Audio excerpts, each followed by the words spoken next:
Okay, we are live.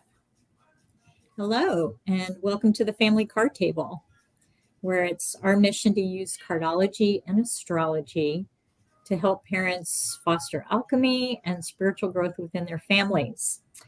And today, Rob and Verisha are out of town, so I am going to be joined with Gina.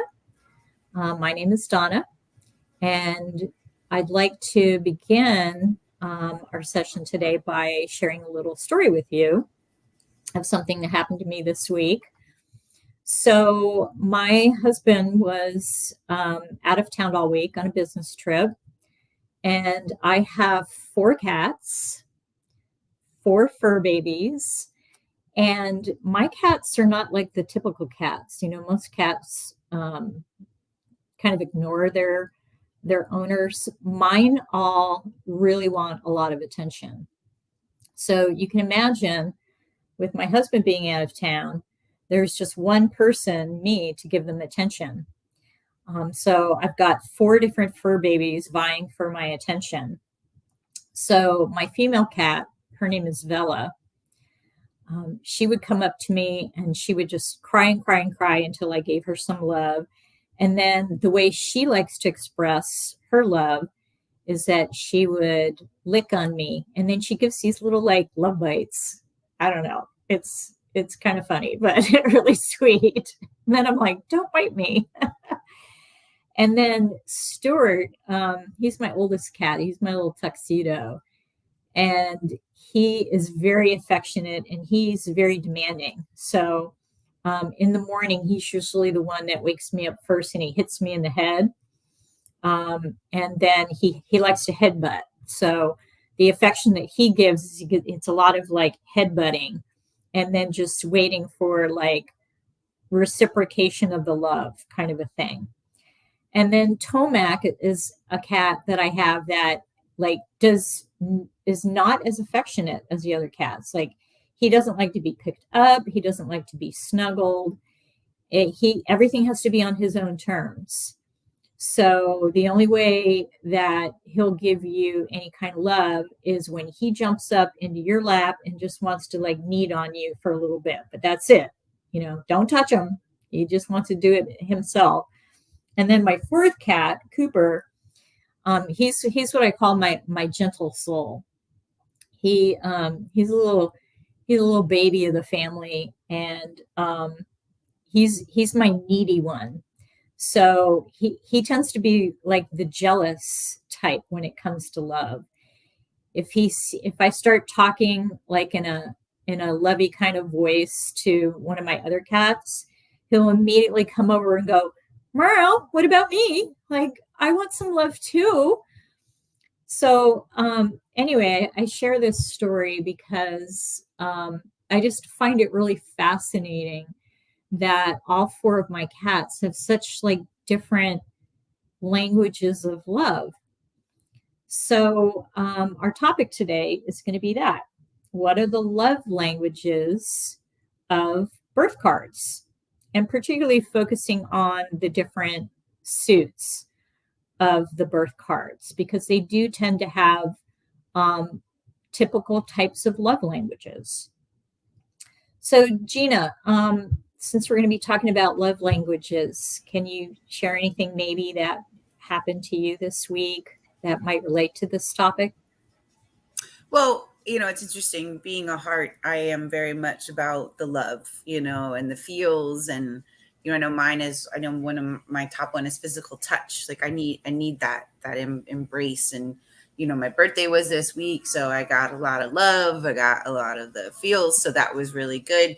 I went last weekend and spent time with friends of mine for the weekend. So just being around people is very much a love language for me. Sharing that love is a big thing for me. Funny, I had to take care of my dog this week too, so interesting.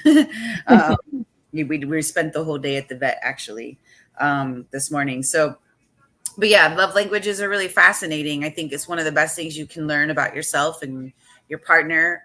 Also knowing their card, and everybody loves differently. Everybody shows their love differently. Everybody needs affection and attention in different ways. And I think when you kind of can embrace that. And now you know, like, oh, okay, like if you know that your partner's love language is receiving gifts, or then every time you bring them dinner, or you bring them, a little trinket that you saw out, like that, it reassures that you love them, right? I think that you may find that with a diamond, right? I know you're going to jump into it more, but it'd be really cool to be able to kind of coincide the suits to the different love languages, and really being able to give better insight on your emotional needs, right? And what it is that you need to love, and then also how do you show love, right? Because we receive love one way, but we also show love another. I may love physical touch, but maybe me touching other people, I may be more apprehensive, right? But I think it's really a fascinating subject to kind of dive into, especially through the cards. I agree. Interesting that you mentioned your birthday and the love that you received, because knowing it was your birthday, I knew you would appreciate a little happy birthday message. Mm-hmm. And I'm a club, so how did I send that message? Through words, Mm-hmm. through communication, Yep. because I'm a club. Yep. So that kind of fit the dynamics that we're talking about today. So I did a little research and found that the actual term love language was coined by a gentleman by the name of Gary Chapman. Mm-hmm. He's a doctor, and he identified 5 different love languages. So I'm going to go through each one, and then Gina, I would love your input as to like what particular suit you think goes along with each particular kind of love language. Okay. So the first one is kind of an obvious one, but we'll go with it. The first love language is called words of affirmations. So that kind of love language is what it sounds like, that a person communicates their love, that there's verbal praise, there's verbal encouragement, that there's affection in a verbal way. So like that might be someone who likes to tease someone else to show their love, or to give compliments to show their love. And of course, there's a flip side to this kind of love, right? In that if they're not showing their love, then they might be using harsh words. So that you have to be really careful about. So what suit do you think fits that, Gina? Clubs. Yeah. Clubs. I think the clubs, any ways that, how you speak to someone, and how they perceive, the words that people say can be very uplifting, like you said, words of affirmation, or they can be, we can tear someone down with your words too. It just depends. But I do think the clubs, that a lot of it is that sapiosexual too, like that intellectual energy, the stimulation of the mind is a big part of that too. Yeah, I really resonate with what you said about, words for clubs can tear some of them down.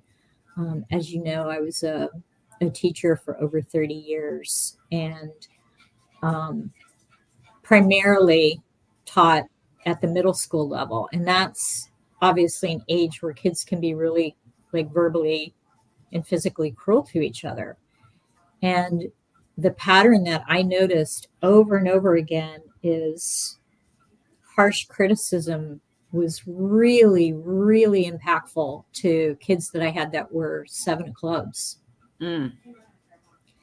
And I, of course, would try to do the opposite, try to use the verbal praise with that child.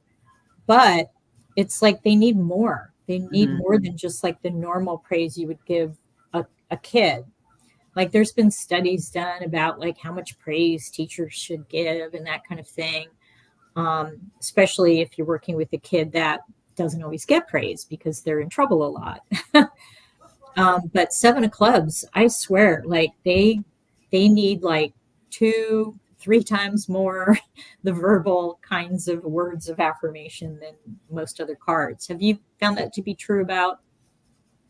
Yes, I feel like that is one of the most like I agree with you in that space because they have the tendency to tip, right? From the positive to the negative. And I call it like the quicksand of the mind. And you have to then dig yourself out. So if they're constantly being told they can't do this, they ain't this, you'll never be this, they start to, manifest that.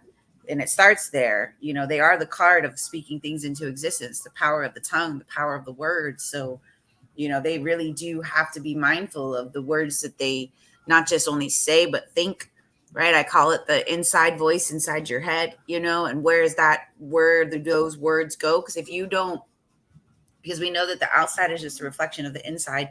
And so if they don't believe and they live on that negative side, they will literally attract all that to them. So they have to have those uplifting words constantly, like more than I think the normal energy. And you don't have to be a 7 of clubs. If you have that, like you're sitting in it for the year, it's your Pluto card for the year. It's the long range card for the year. It's, or if it's one of your cards in your life spread, really being able to be mindful of where your words and your thoughts go, even when things don't go the way you think they should. I think one of the best things is, can you still see the silver lining with that energy? Can you still speak life? Can you still have a positive tongue, even when things don't go the way you thought they were going to go, And I think that's a big thing for that energy. So yes, words of affirmation for that 7 of clubs is so important. Yeah, in my book, I talk about how that particular child who's a 7 club can struggle with negative self-talk, is what you're talking about. Mm-hmm. And if, one of the things that you try to do with kids like that is to help them reframe what they're saying, to put it in a more positive, or like, as you said, like the silver lining of it. Because if that is left on its own, that kind of behavior can manifest as like some anxiety and depression as adults. So, parents do need to be really mindful if they have a child who's a 7 club. I agree. Absolutely. How you speak to them will be their internal voice forever. Yeah, exactly. Okay, so we'll move on to the second kind of love language. Is called acts of service. And so, just as it sounds, they actually show how they care and love others through their actions, through their behaviors. I guess, a way to put that would be like they probably have the mindset that actions speak louder than words.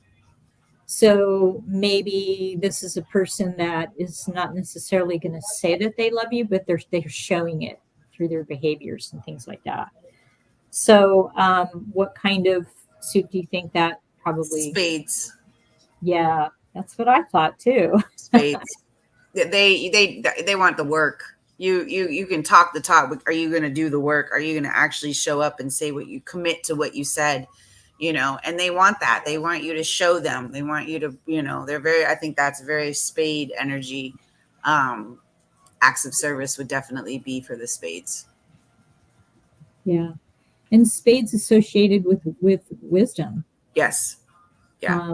So I guess, if we had to say maybe one of all of these is like a standout, maybe type of love language, through behavior and action is pretty deep, right?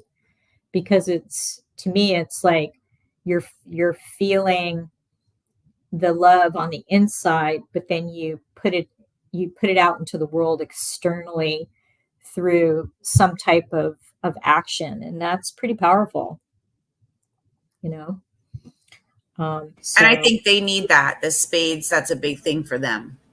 Use your actions, your ethics, your word, all of that. They're big on that. So I think that that's a very profound one for that energy. Yeah, because it's beyond the materialistic. You know what I mean? It's really the meaning behind it, that you actually put some work into it. And then that's, I think, how they feel loved and appreciated too. Right. Kind of like how what they give is more like priceless, than like what maybe like Yeah. a diamond would feel like, where they actually would be more concerned with the price. Right. Right. Exactly. Okay, so which brings us to the next one. So the third kind of love language is called receiving gifts. So that's the person who likes to give gifts and receive gifts, and really puts a lot of thought into a gift. So maybe not like just the gift card, but actually tries to understand the person that they're giving the gift to, and figuring out a gift that that person would value, because um, that would be more meaningful. So, what suit do you think that would resonate best with? The diamonds, diamonds. And I actually think hearts too, because I think both, because one, I think that, like, for me personally, like the whole touch is definitely a thing, but I also, like, for me, like, when, when I buy a gift, it's not about it has a lot of meaning and a lot of purpose behind it. Like, I've got this, like, I remember my ex, he's always like, what do you want? I want peace, love, and joy. I'm like, that's so broad, so vague. So I found one year, because it's all he would say, those three things. And I was like, how do you gift that?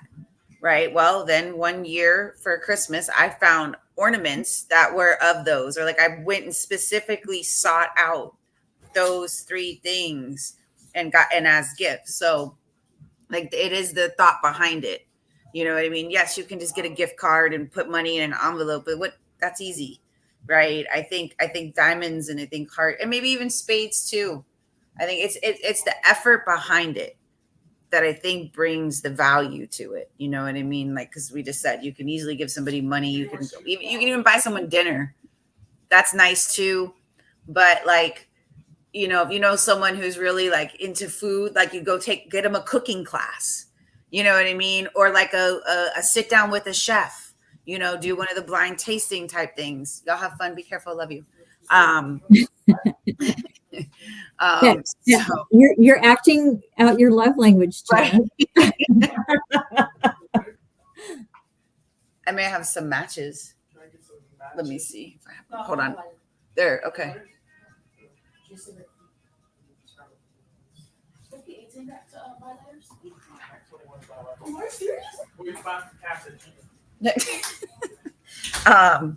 I think it's the thought behind it. You know what I mean?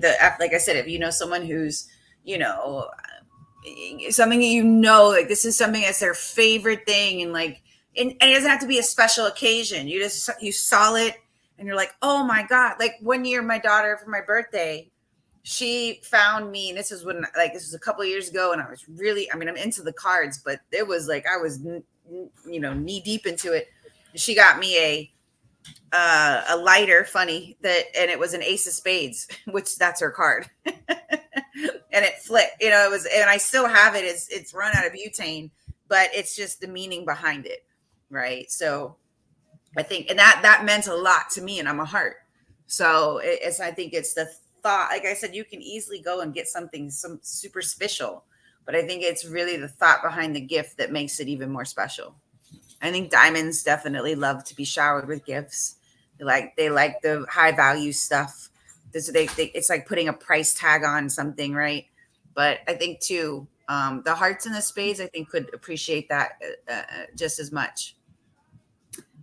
Well, what I hear you saying, and what I'm going to add to that, is that I think maybe that love language of gifts is really true to all of Yeah, the suits. Because, like, I'm the club, yeah.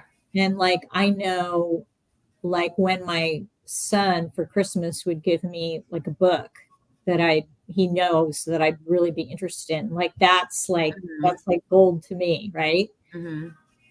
So, and he's a heart, so he gives it from his heart, because he Mm-hmm. knows that that's something that I would really appreciate. But I receive that as a club. It's Mm-hmm. meaningful to me, because written word is important to me. So I do think that this particular love language is probably All of true them. for all of them. I Yeah, think I can agree to that very much. Yeah. But yeah, you get a club, something that, makes their mind, light up or gives them that stimulation, they definitely like, even like, like if you have a club that loves comedy, you take them to a comedy show. You know what I mean? You get them tickets to their favorite, comedian, and that's words and stimulation and fun and laughter. So I think definitely all four suits could definitely relate to that one. So that just gives me a really good idea, Jana. I think we should do like for Christmas, we should do gift giving ideas according to the cards. Oh yeah, that's dope. Mhm. I'm writing this down. Yeah, That's that's a actually a good good, idea. right? With Christmas coming up like in Mhm. a few months, right? I think that could be a real winner. Okay, so the fourth love language is called quality time. And that's where a person is giving like their undivided attention to another person to show that they care about them. I would even go on to say that that would be the kind of love too, where a person is also maybe like, and of course I'm saying this because I'm a club, but like they're asking you questions about yourself because they really care about what's going on. They don't like manipulate the conversation and just talk about what's going on in their life. I mean, I'm sure we've all had people that we know like that, where you call them on the phone and they just go on and talk about themselves, but they never once ask you, well, so how are you? Or like, Mhm. or like, what did you do for the weekend? Or, something like that. That to me is also a quality time kind of an aspect too, in that the time that you're spending with someone, that you're like either uplifting them or you're caring about them in some way. So, what suit would you say about that? Hmm. I think that could go club, heart,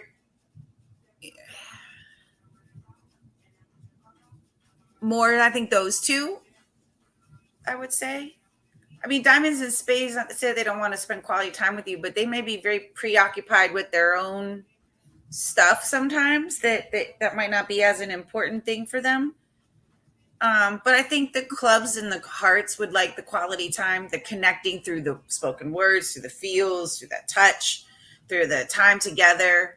Sometimes quality time is just sitting on the couch watching a movie together, and it's just being in that presence of someone, and really, like you said, that undivided attention, watching a movie with no phones, no distractions, and really kind of being in that space with someone.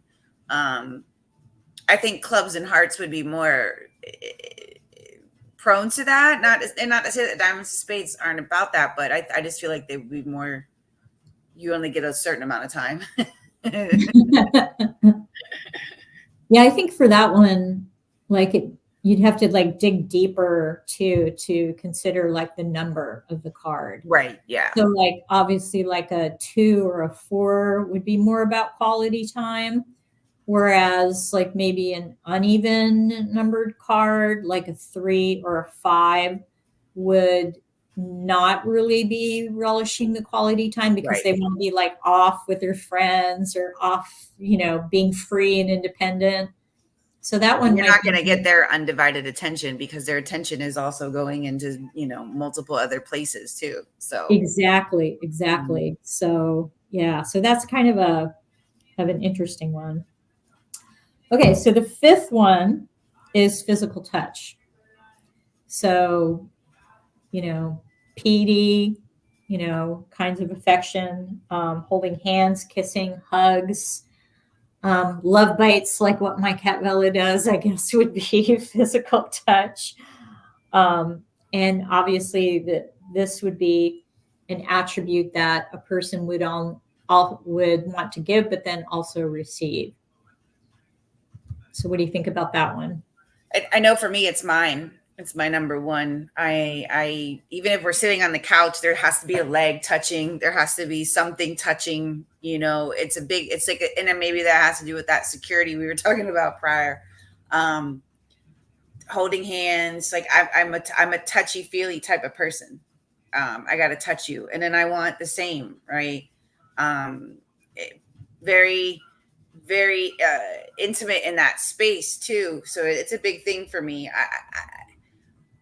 Whether it's a big thing for all the hearts, I would say that they probably relish in that the feelings and the needing of that security. I think everybody, I could see spades too, even though they probably wouldn't admit it. But needing that touch as well, I think they could maybe use more of it, so that they can, relish in that space. But no, I think everybody has different levels of that physical touch. Some people prefer to be left alone, some people need it. But I definitely, for me, it's a heart thing. I think like I am very much touchy feely, but at the same time, I can also be someone like, don't touch me. You know what I mean? Like I can sometimes want that, like, there could be certain times where I'm like, I don't want to be like, don't touch me. I don't know. It's weird. It's kind of hot or cold sometimes, but for me, so that's interesting to me. Do you mean like you're very protective of your space, like your physical yes, space with people? yes. If I want you to touch me, you'll know it. But I don't, what I don't like is people who feel like they can just come and touch me and not have had a welcome invite. You know what I mean? That puts me off guard. I don't like that. And I've had very interesting incidents happen. And it's what made me realize, like, wow, that heart energy is really something, because for whatever reason, people feel invited. People feel very invited to come up to you. My kids will tell you, they're like, do you know these people? I don't know these people from Adam, from the stranger. But there's I guess a welcoming energy that people feel like they'll come up to me, they'll touch me. I'm like, what are you doing? So sometimes that warm disposition that I feel like the hearts give off, people just, and they want it, and then they feel this like they can do that, and it's like, no, no, no, no. And I used to work in the bar industry. I was in the restaurant industry for a very long time. I mean, I've been into very physical altercations with people because, again, they'll cross the boundaries, they'll cross the bar, they'll cross the street to get to you, and it's like, yo, I didn't ask for this. I didn't ask you to come touch me, talk to me. I was doing a job. And now that job is over, my nice, warm disposition is also over. Like, don't touch me. So I've dealt with that a lot in my life. And so I'm very, I wouldn't say, and it's kind of probably why I learned martial arts growing up, because I felt like I needed to always like defend myself, because I can feel like there's people have always been like, I've been followed in stores. I've had very interesting interactions with people. And I get that because I can be very welcoming and people want that, whatever it is.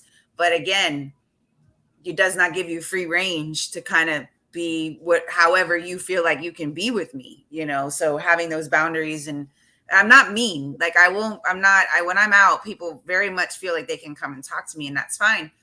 But I will get to that point if I feel like you're stepping over a boundary or crossing a line with me.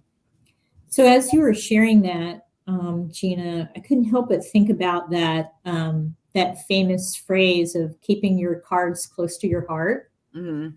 Right. So here we are talking about cards and like your heart. So that's kind of like what you're doing. It's like you're keeping, yourself safe, right? Because of your heartness. I will tell you, one of my closest friends is a queen of heart, and I swear she gives the best hugs out of all my friends. Like it, it's not only just, I think, that heart energy, but also that queen nurturing mothering, that when you're like in her hug, it's just so powerful. I agree. They're very, very powerful in that space. They have that very big heart energy. And I think they also have to have those discernments and the boundaries, because again, people, they're very, that heart energy they're very drawn to it. And people will come for it, and it used to, I think it's funny because it was my dad who, when I was a little girl, I used to run up to the little 7-Eleven store, and he got to the point where he's like, take the dog with you. He would teach me how to fight. He would teach me how to defend myself, because when he would walk up with me, he would catch grown men like just making like just saying things, and it's like, this is my daughter here, like, and I was very friendly, and the curls, I get it. So but he very much made me like, don't be such a wuss or a baby. Like, you're gonna have to learn how to protect yourself and defend yourself. And it is something I've had to use a few times in my life, because then I got into the bar industry, and I've definitely had people feel like they can cross the lines. And so I think it is good to be aware of your energy, because it can become very um overwhelming when you're out and you don't want to be bothered. You don't want to, interact with every single person that wants to talk to you. And you're not trying to be rude or mean, but it's like, you have to protect yourself. You have to protect your energy, because people will take advantage of that. And so, yeah, the whole touchy feel, I'm a big touchy feel person, but if I don't want you to touch me, it would be a really big mistake for you to touch me, because then that nice side goes right out the door, and I become really evil. So it's not nice, but because I've had to defend myself plenty of times for people crossing the line. And it's like, what are you doing? Like, even, and being pregnant was a whole nother ball game of other people wanting to come and touch your belly and touch you and touch this. You're like, wait. And now my kids, both of my daughters were born with full heads of hair. You know what it's like to take a baby out with full head of hair, and people want to touch them, and you're just like, stop touching us. So yeah, but I love touch. So it's just weird. That reminds me of a student that I had who, at a certain point in my career, I used to write down all the birthdays of my students because I had access to them, and then their cards.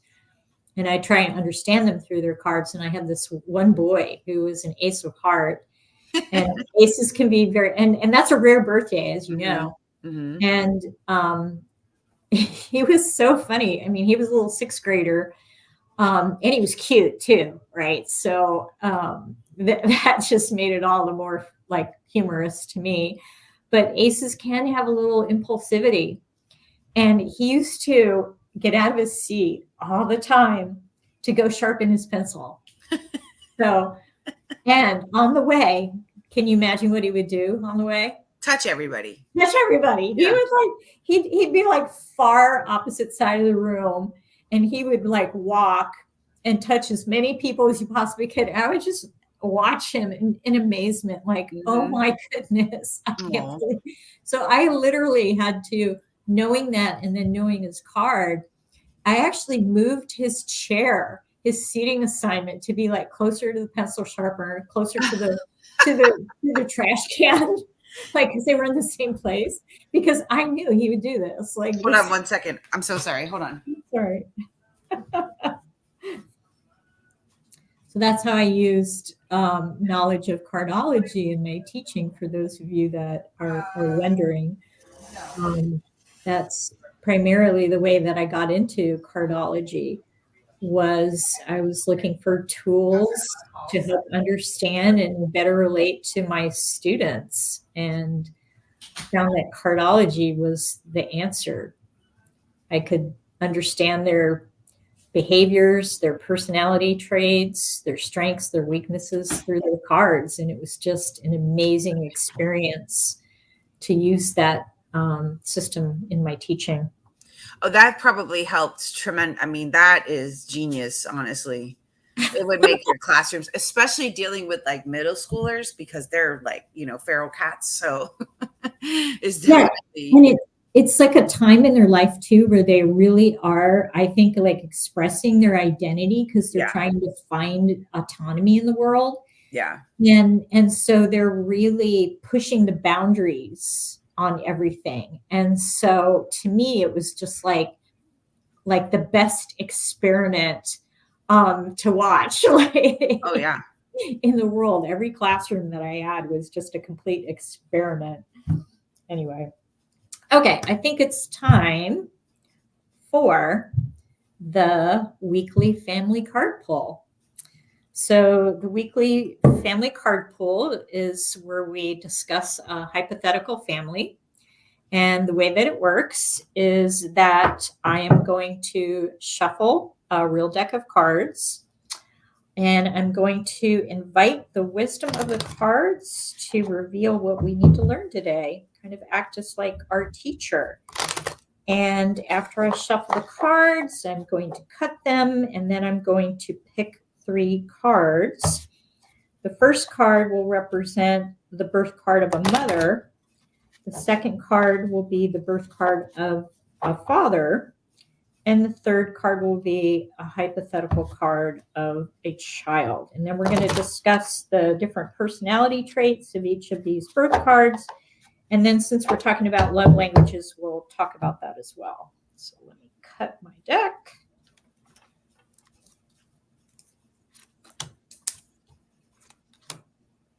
Oh, interesting. I got 3 different suits, Gina. Oh, wow.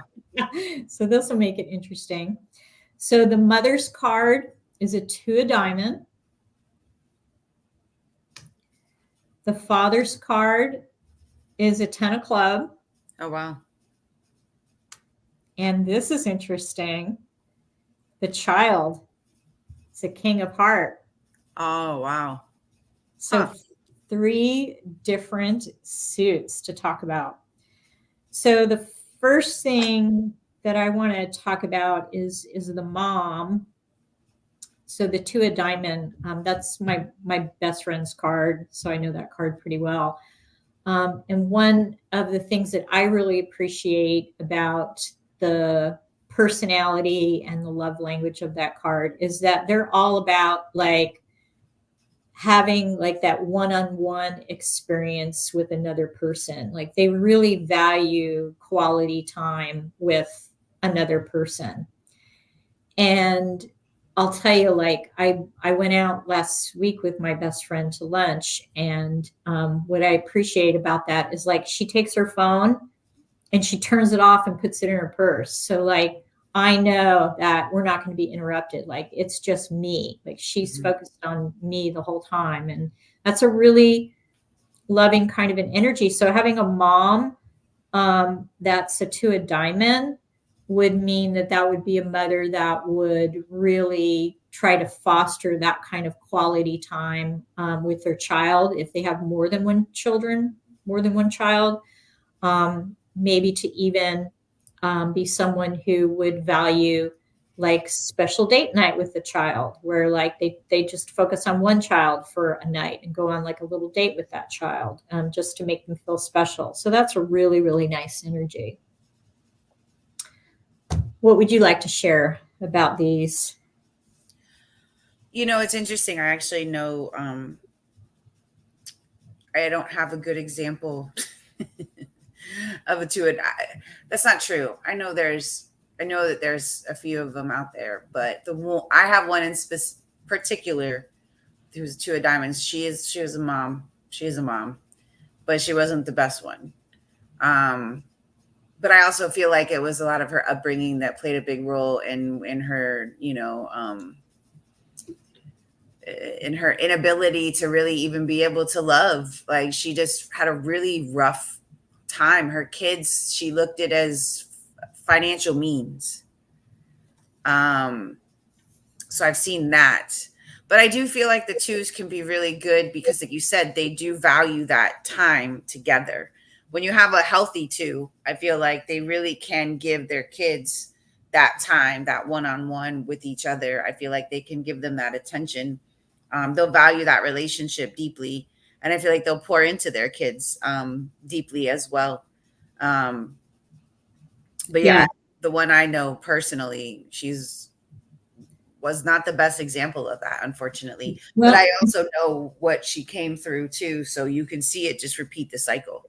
You know what I mean? So I have found, because it's a fairly common card, so I know other people that are 2 of diamonds. And some of them, when they're acting more out of the low side of their card, as I would say, they have very transactional personalities. Yes. And so they'll give to you, but they expect something in return. Yes. And sometimes that doesn't feel good, you know, because you kind of feel like it's not really coming from an authentic or caring place.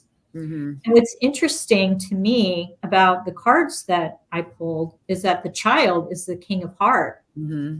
And what I would say about that child is that they're completely the opposite. Right. That because they've had so many past lives being of all the other heart cards, that they're here to lead and model true principles of love, of higher spiritual values in love. And one of those values is that they know deeply that love is not transactional. And so here you have an example of a child who potentially is to teach the proper love language to the adult. Brings the emotional maturity that, I feel like that too can use, like you said, not making it transactional, and that King of Hearts can definitely bring forth that energy of the mastery, the emotional intelligence that it will come with. So yeah, I could definitely see that. And then how about this 10 of club dad? How does that dad fit into all this?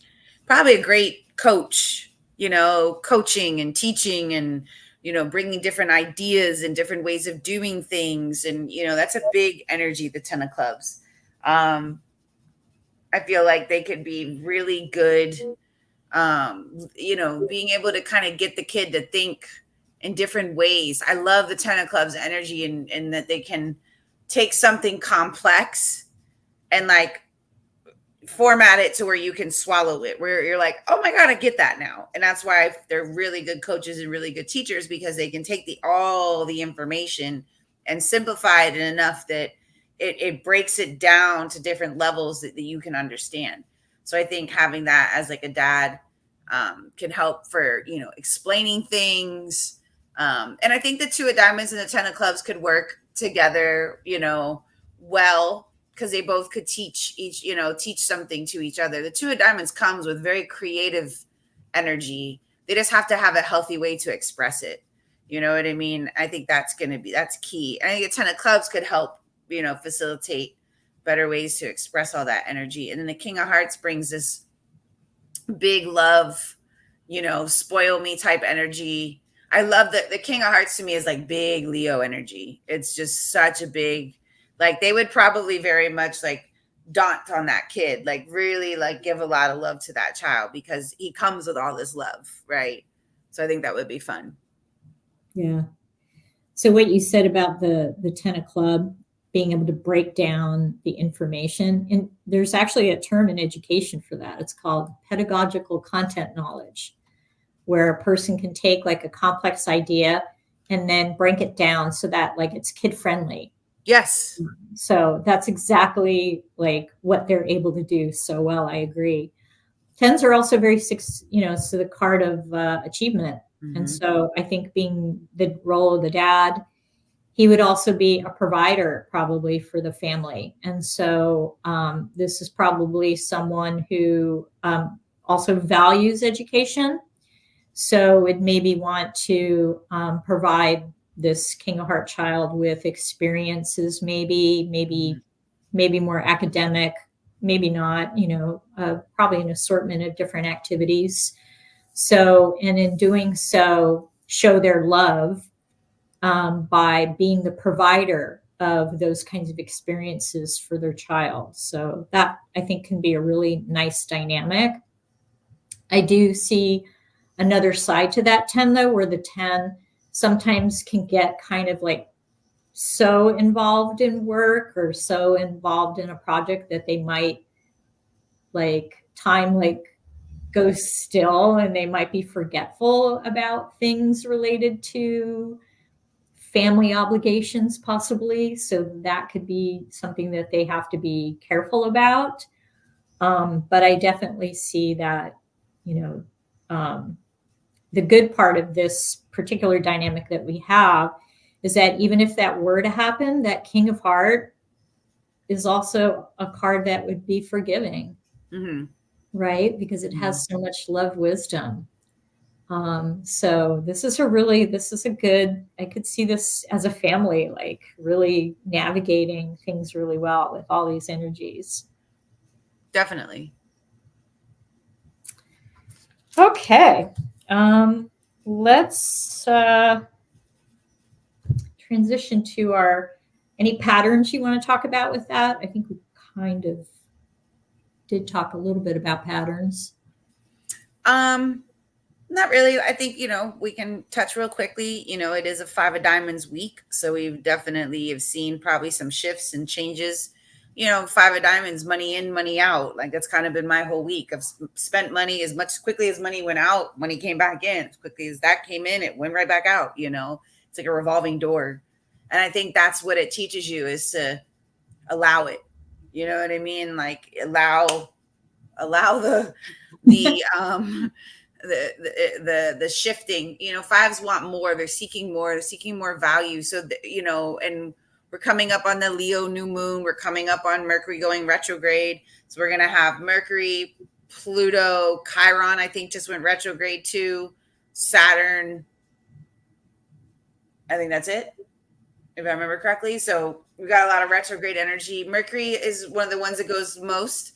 People fear it. I don't know why. I naturally have Mercury retrograde in my chart, so this is where I really actually thrive. But it is just being able to kind of revisit certain things. It's funny. I paid attention to the shadow and when it hits, and I swear to you, it seems like since I've been in this space for the last 5 or 6 years, every time Mercury went retrograde or right about, me and the older one would get into it. I'm like, what is this?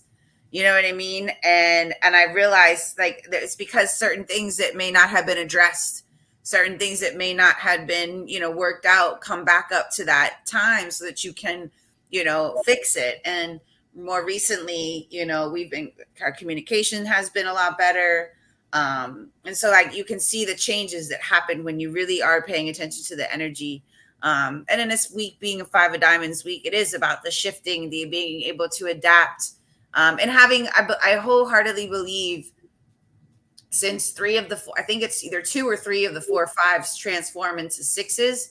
And that like makes me look at them so differently, because that means to me that if something is shifting, something is changing, it's actually to repurpose your alignment. You want to lean into the change, lean into the shift, because maybe you need to be redirected.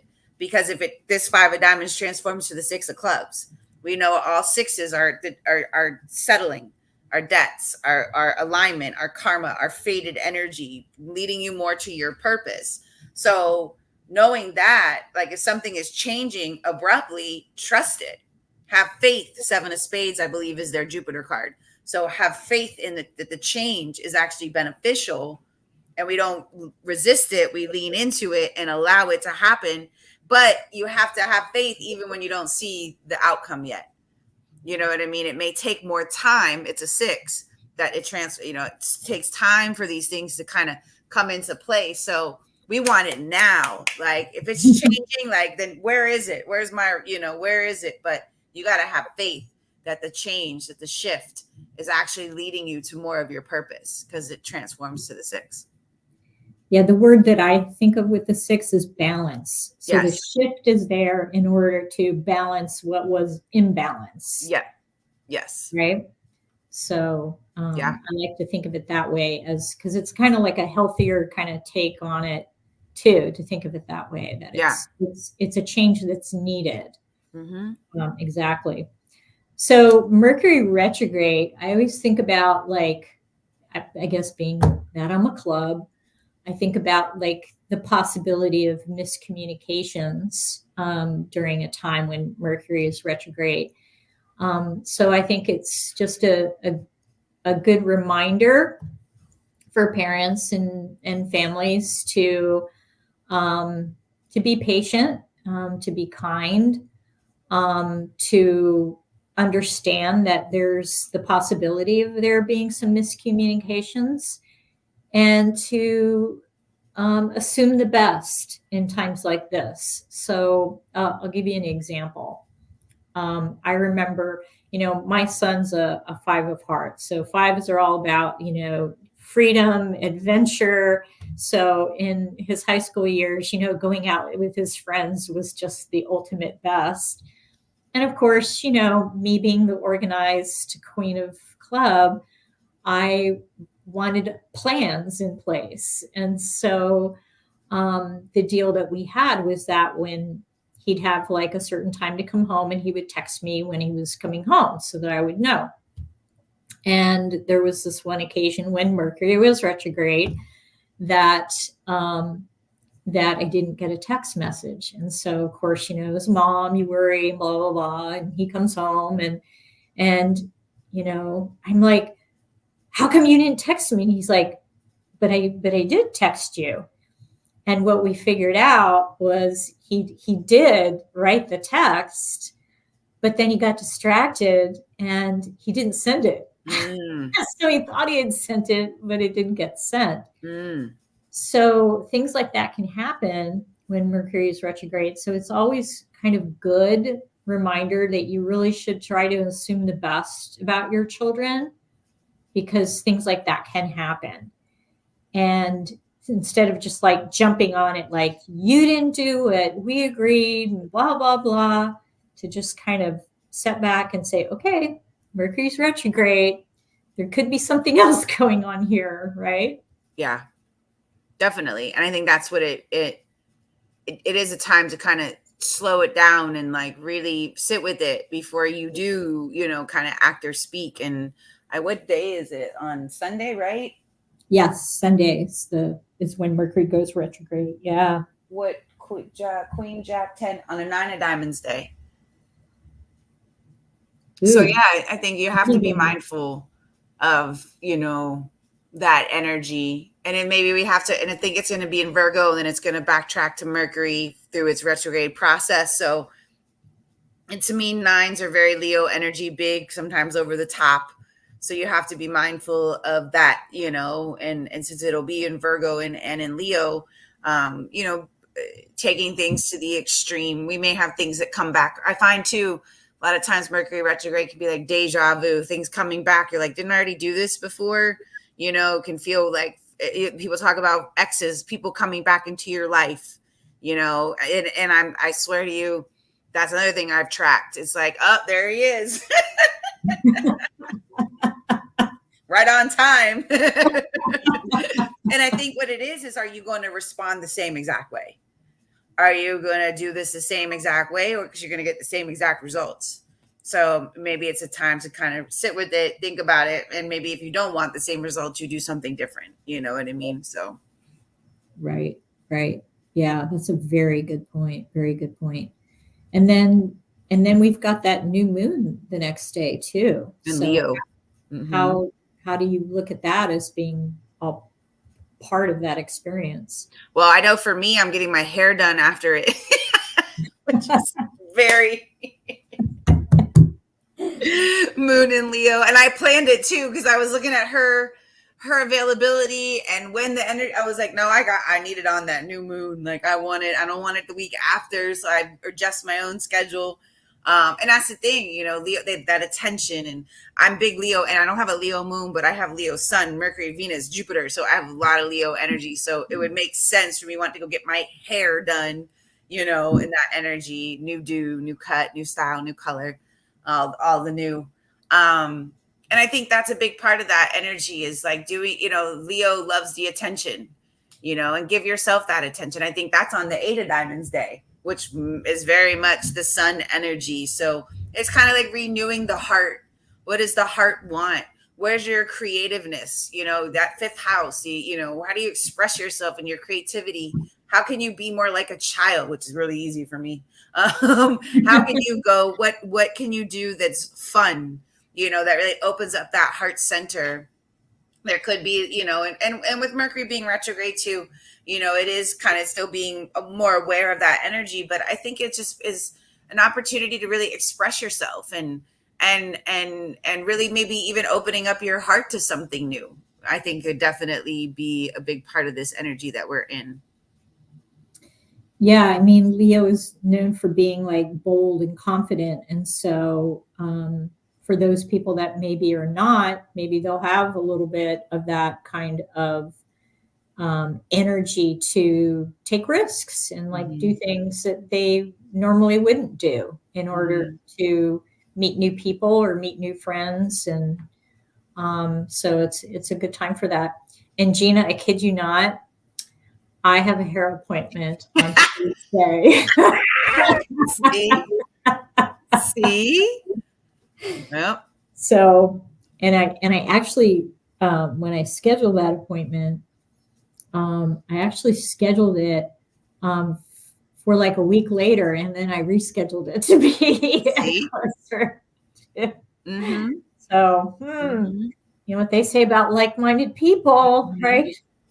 And you know, like that's the thing. Like I looked at my day, the day that is that day that I'm doing it, and it's interesting. Next week is a Six of Diamonds week, which for me personally is my cosmic moon. So I want to, you know, like the looking good, and in the Six of Diamonds, they love attention. They love the spotlight too. So there you go, Leo, kind of perfect for this. And that's one thing you will find with the astrology, the cards, you know, the Leo moon and a Six of Diamonds week, right? And they do the Six of Diamonds. Majority of their spreads is Jupiter line, so they're competitive. Leo, they love the spotlight. Leo, I mean, so as above, so below. You can definitely see how that all plays out, That right? So is so it's fascinating. true. In Mhm. fact, um, I don't know if you've been watching the Olympics lately, but you know, Katie Ledecky won a medal, and she's the most decorated woman Olympian in history